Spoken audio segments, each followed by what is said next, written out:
হে everyone, আসসালামু আলাইকুম। আশা করি সবাই তোমরা অনেক ভালো আছো। তো আজকে সকালে ভাবলাম ভাত না রান্না করে অন্য কিছু রান্না করি। একদম লাল লাল করে আলু ভেজে নিয়েছি। এখন আমি গরম পানিতে একটু লবণ দিয়ে দিলাম। আমি আজকে রুটি বানাবো, রুটি আর পরোটা। সাথে গরম গরম আলু ভাজা খেতে অনেক মজা লাগবে। তো গরম পানির সাথে আমি আটা দিয়ে দিলাম। গরম পানি দিয়ে আটা করলে রুটি অনেক সফট এবং নরম হয়, সাথে রুটি খেতে অনেক মজা লাগে, বেশি চিবিতে হয় না। আমি আরও কিছু আটা দিয়ে দিলাম, কারণ লিকুইড ছিল বেশি। এটা আমি ভালো করে মিশিয়ে নেব। ভালো করে অনবরত নাড়তে হবে, তা না হলে নিচে থেকে আবার পুড়ে যাবে। ভালো করে নেড়ে দিলাম, কাঠের হাতা দিয়ে ভালো করে নেড়ে চেড়ে নামিয়ে নেব। এই তো প্রায় হয়ে গেছে। আমার কাছে মনে হলো আরেকটু প্রয়োজন, তো আমি আরেকটু দিয়ে দিয়েছি। এখন আমি একটু ঢেকে রেখে দেব, যাতে আটা সম্পূর্ণ সেদ্ধ হয়ে যায়। অবশ্যই আমি চুলাটা এখন বন্ধ করে দিয়েছি। এই তো আমার আটা হয়ে গেছে। একটু ঠান্ডা হওয়ার পর আমি ভালো করে মথে নেব। এটা একটু সময় করে ভালো করে মথে নিতে হবে। এমনভাবে মথে নিতে হবে যাতে একদম আটা সফট হয়ে একটা ডো তৈরি হয়। একটু সময় নিয়ে বারবার চেপে চেপে ভালো করে মথে নিব, যাতে একটি সফট ডো তৈরি হয়ে যায়। এতে রুটি খেতে অনেক মজা হবে। এই তো আমার মথে নেওয়া হয়ে গেছে। এখন আমি রুটি এবং পরোটা বানাবো। তার জন্য একটু ডো নিয়ে নিলাম, ভালো করে ডলে রাউন্ড শেপ দিয়ে নেব। ডলে ডলে রুটিটা আমি বেলে নেব। রুটি দেখুন কত গোল হচ্ছে।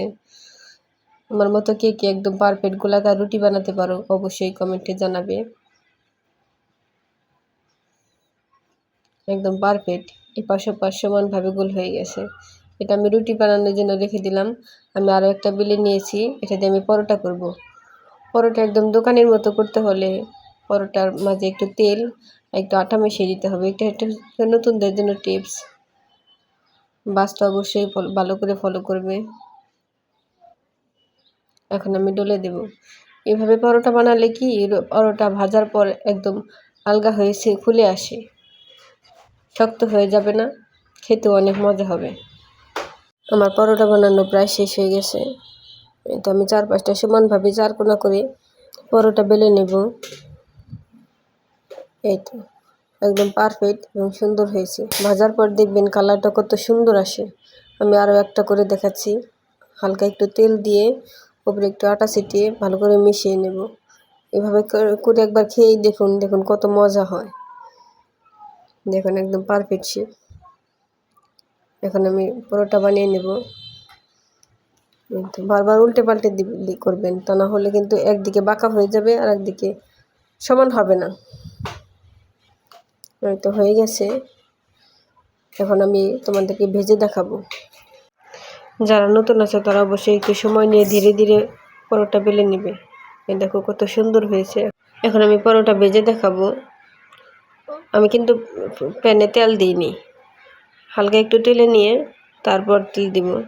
এতে পরোটা ফুলে যাবে এবং খেতে মুচমুচে হবে, কিন্তু সফট হবে। এতে এই পর্যায়ে আমি তেল দিয়ে নিয়েছি। এখন আমি উল্টিয়ে পাল্টিয়ে ভেজে নেব। এই তো কত সুন্দরভাবে ভাজা হচ্ছে। দেখো কালারটা কত সুন্দর হয়েছে। এই তো আমি ভেজে উঠিয়ে নিয়েছি। কালারটা দেখেই জাস্ট খেতে মন চাইছে। আমি আলু ভাজা দিয়ে সার্ভ করে নিলাম। দেখো কত মজা হয়েছে। পরোটা খেয়ে আমি রুটি বানানোর প্রসেসে চলে যাব। রুটি আমি আগেই বানিয়ে রেখেছি, এখন শুধু ভেজে নেব। ফুলকো ফুলকো রুটি, জাস্ট দেখো একবার কত সুন্দর ফুলে উঠেছে। যাদের রুটি ফুলে না তারা অবশ্যই ভিডিওটি দেখো আমি কিভাবে রুটিটা বানিয়ে নিই। এভাবে বানিয়ে নিলে ঝটপট রুটি ফুলে যাবে।